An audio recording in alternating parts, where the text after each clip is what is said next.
नमस्कार दर्शकों, समीर यानी कि society for applied microwave electronics engineering and research से आपके लिए वेरियस पोजीशन आई हैं। टोटल 36 पोजीशन है और मल्टीपल पोजीशन है।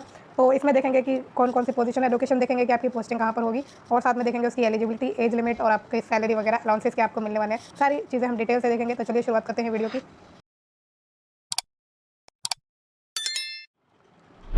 सबसे पहले मैं बता दूं कि ये जो आपकी वैकेंसी है टेक्निकल है, ठीक है। जो जिन्होंने इंजीनियरिंग वगैरह कर रखी है वही इसमें अप्लाई कर पाएंगे। पोस्ट की हम थोड़ा सी समरी देख लें कि क्या क्या है। तो सबसे पहली पोस्ट का नाम जो आपका है टेक्निकल असिस्टेंट ए। इसमें टोटल जो आपकी वैकेंसी है वो 9 है। 9 में से 5 अनरिजर्व के लिए है, 1 एससी के लिए है, 2 ओबीसी के लिए है और 1 ईडब्ल्यूएस के लिए। 25 साल इसमें एज लिमिट है, बाकी रिलैक्सेशन मिल जाएगा कैटेगरीज को। फिर इसमें पे लेवल की बात करें तो कौन सा है, 2 पे लेवल है। टेक्निकल असिस्टेंट बी की बात करें तो इसमें टोटल वैकेंसी 6 है। 6 में से 3 अनरिजर्व के लिए, 1 एससी के लिए, 1 एसटी के लिए और 1 ओबीसी के लिए है। 27 साल की एज लिमिट है।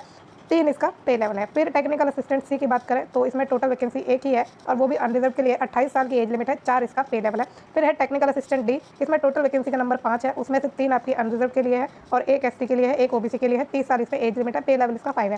साइंटिफिक असिस्टेंट की बात करें तो इसमें टोटल 6 वैकेंसी, 6 में से 3 अनरिजर्व के लिए है, 1 एससी के लिए है, 1 ओबीसी के लिए है और 1 ईडब्ल्यूएस के लिए। 25 साल इसमें एज लिमिट है और 6 इसका क्या है, पे लेवल है। साइंटिफिक ऑफिसर ए की पोजीशन है। 9 इसमें टोटल वैकेंसी है, 5 अनरिजर्व के लिए है, 1 आपकी एससी के लिए है, 2 ओबीसी के लिए है और 1 ईडब्ल्यूएस के लिए है। 28 साल की एज लिमिट है। 7 इसका पे लेवल है। टोटल 36 इसमें आपके लिए वैकेंसी है। अब इसमें आगे बात करें कि क्वालिफिकेशन क्या है और आपकी लोकेशन क्या है पोस्टिंग की, वो हम देख लेंगे। टेक्निकल असिस्टेंट जो ए है इसमें आपका मैंने पे लेवल बता दिया। इनिशियली पे आपका रहेगा, मतलब इनिशियल पे रहेगा 19,900। बाकी आपके allowances cell 1 plus other allowances आपके एप्लीकेबल रहेंगे। सैलरी अच्छी बन जाएगी, डायरेक्ट रिक्रूटमेंट है आपकी।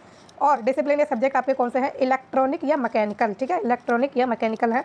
और इसमें बात करें कि आपकी क्वालिफिकेशन और एक्सपीरियंस आपसे क्या मांगा है, एसएससी मांगी है या इक्विवेलेंट मांगी है, आईटीआई का सर्टिफिकेट मांगा है, 2 साल का फुल टाइम मांगा है। ट्रेड है आपके टर्बर, फिटर या मैकेनिस्ट या और मैकेनिकल, ठीक है, और इलेक्ट्रोप्लेटर, welder, gas and electric.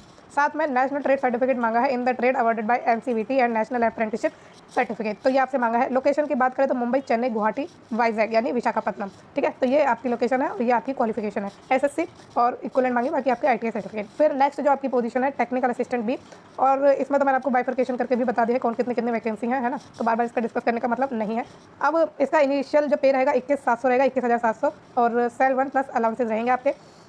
Discipline electronics and mechanical है और एसएससी मांगे, इक्विवेलेंट से आईटीआई सर्टिफिकेट मांगा है, 2 साल का full time trade turner, fitter, machinist and mechanical, electroplater, welder, gas and electric, ठीक है, इलेक्ट्रॉनिक मैकेनिक। फिर नेशनल ट्रेड सर्टिफिकेट मांगा है आपका in trade awarded by NCVT, same मांगी, कुछ नहीं है। पोस्ट क्वालिफिकेशन एक्सपीरियंस मांगा है, लेकिन इसमें आपसे कि 2 साल का आपके पास R&D इंस्टीट्यूट या इंडस्ट्री या फैक्ट्री का एक्सपीरियंस होना चाहिए, और वो कौन से एरिया में होना चाहिए, test, measurement and handling of electronic equipment etcetera, ठीक है। तो ये आपसे एक्सपीरियंस मांगा है। लोकेशन मुंबई, चेन्नई और कोलकाता है। फिर टेक्निकल असिस्टेंट सी, इसमें जो इनिशियल पे है वो 25,500 का है और इसमें इलेक्ट्रॉनिक्स आपका डिसिप्लिन या सब्जेक्ट है। एसएससी मांगा है, आईटीआई मांगा है, सेम मांगा है इलेक्ट्रॉनिक्स से मैकेनिक में। फिर वही मांगा कि एनसीवीटी से आपने ट्रेड सर्टिफिकेट लिया हो। पोस्ट क्वालिफिकेशन एक्सपीरियंस मांगा है 5 साल का R&D इंस्टीट्यूट या लार्ज या रेप्यूटेड इंस्टीट्यूट में। एरिया है test, measurement and handling of electronic equipment etcetera, requirement of the post to be filled, ठीक है। तो ये आपसे मांगा है। मुंबई इसमें लोकेशन है। असिस्टेंट टेक्निकल असिस्टेंट डी 29,200, ठीक है। इसमें आपका इनिशियल पे है, बाकी अलाउंसेज आपको मिलेंगे ही। एसएससी और इक्विवेलेंट मांगा है, आईटीआई सर्टिफिकेट मांगा है, सेम आपके फील्ड है इसमें कि Turner, fitter, machinist, plumber, draughtsman, mechanic, electronics mechanic, instrument mechanic. तो ये आपके इसमें आईटीआई के फील्ड है, ट्रेड है और एनसीवीटी का सर्टिफिकेट मांगा है। फिर इसमें आपसे 6 साल का एक्सपीरियंस मांगा है R&D institute, large and reputed organisation में। वो भी एरिया है आपके सेम की test, measurement, handling of electronic equipment etcetera. Location आपकी मुंबई एंड चेन्नई है। साइंटिफिक असिस्टेंट की बात करें तो 35,400 इसमें इनिशियल पे है और अलाउंसेस मिलेंगे। फिर इसमें जो आपका क्या है, डिसिप्लिन या सब्जेक्ट है इलेक्ट्रॉनिक्स है। आपसे इसमें सिर्फ और सिर्फ डिप्लोमा मांगा है फुल टाइम का इलेक्ट्रॉनिक्स में, कम्युनिकेशन या बीएससी मांगी है इन फिजिक्स, केमिस्ट्री या इलेक्ट्रॉनिक्स में, ठीक है। या तो डिप्लोमा हो या आपके पास बीएससी हो। एक्सपीरियंस की इसमें नीड नहीं है कोई भी। लोकेशन मुंबई, चेन्नई एंड कोलकाता है। फिर नेक्स्ट जो आपका साइंटिफिक ऑफिसर लास्ट पोजीशन है, 44,900 इसमें सैलरी रहेगी इनिशियल और साथ में आपके अलाउंसेस रहेंगे। फिर डिप्लोमा मांगा है फुल टाइम का electronics, electrical, civil, communication, BSc मांगे physics, electronics from recognised institute. तो इनमें से कुछ एक आपके पास होना ही होना चाहिए। क्वालिफिकेशन के बाद का एक्सपीरियंस इन्होंने मांगा है 4 साल का R&D या किसी रेप्यूटेड ऑर्गेनाइजेशन इंस्टीट्यूशन है। वो एरिया है इस पर कि test, measurement and handling of electronic equipment and maintenance of high power, high voltage electronic subsystem and system operation, ठीक है।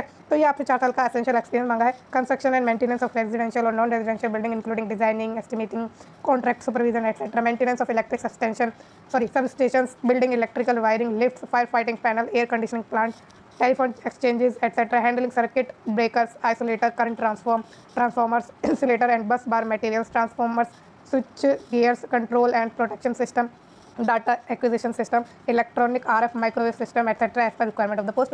तो ये आपके सारे एरियाज है जिसमें आपको महारत होनी चाहिए, ठीक है। मुंबई, मैकेनिक, वाइजैग, गुवाहाटी एंड कोलकाता आपकी लोकेशन इसमें है। लास्ट डेट की बात करें तो इसमें 31 अक्टूबर 2025 है। शुरुआत आपकी 1 अक्टूबर 2025 से होगी एप्लीकेशन फॉर्म भरने की, ठीक है। तो 1 अक्टूबर 2025 से आप फॉर्म भर सकते हैं। लास्ट डेट 31 अक्टूबर 2025 है। नेक्स्ट बात करें कि इसमें कैसे आपका सिलेक्शन होगा, तो candidate will be called for written examination on the basis of information provided by them in the online application form. Every candidate should ensure that they meet the requirement. तो आपको ध्यान रखना है कि आपकी सारी रिक्वायरमेंट फुलफिल होती हैं, फिर आपको इसमें रिटर्न एग्जामिनेशन के लिए बुलाया जाएगा। इनकम्प्लीट आपको नहीं छोड़ना है, रिजेक्ट हो जाएगा अगर आप इनकम्प्लीट छोड़ेंगे। Candidate who would be called for interview written examination skill test are required to carry original document along with one set of copy in support of detail furnished in online application for regarding the birth certificate, qualification, experience, caste, disability certificate, failing which such application will not be allowed to appear interview, written test या skill test। तो इसमें आपका या तो interview या written test, skill test कुछ भी ले सकते हैं या सभी ले सकते हैं, इन पर डिपेंड करता है और एप्लीकेशन के नंबर पर डिपेंड करता है।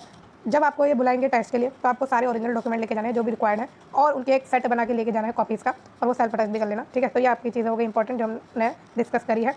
बाकी अगर आपको कोई डाउट है तो आप मुझसे कमेंट सेक्शन में पूछ सकते हैं। मेरा टेलीग्राम चैनल है, आप मेरे टेलीग्राम चैनल पर भी मुझसे जुड़ सकते हैं। टेलीग्राम चैनल का लिंक इस वीडियो के डिस्क्रिप्शन बॉक्स में मिलेगा, वहाँ जाकर आप आराम से ज्वाइन करिए और आपको कोई भी डाउट है वो इन टाइम आपको उसका सोल्यूशन आपको दिया जाएगा, ठीक है। तो आप ही के लिए वो चैनल है खास करके लिए। एप्लीकेशन फीस भी है वैसे में 500 रुपये लेंगे ये कैंडिडेट से, और SC ST वुमेन और person with disability ex serviceman उनसे ये 100 रुपये की फीस लेने वाले हैं, नॉन रिफंडेबल ये फीस है, ठीक है। तो वीडियो को अब हम यही एंड करते हैं। अगर आपको वीडियो अच्छी लगी तो लाइक जरूर करिएगा। बाकी ऐसी ही और भी वैकेंसीज़ के लिए इस चैनल को प्लीज़ लाइक शेयर और सब्सक्राइब जरूर करिएगा। Thank you so much.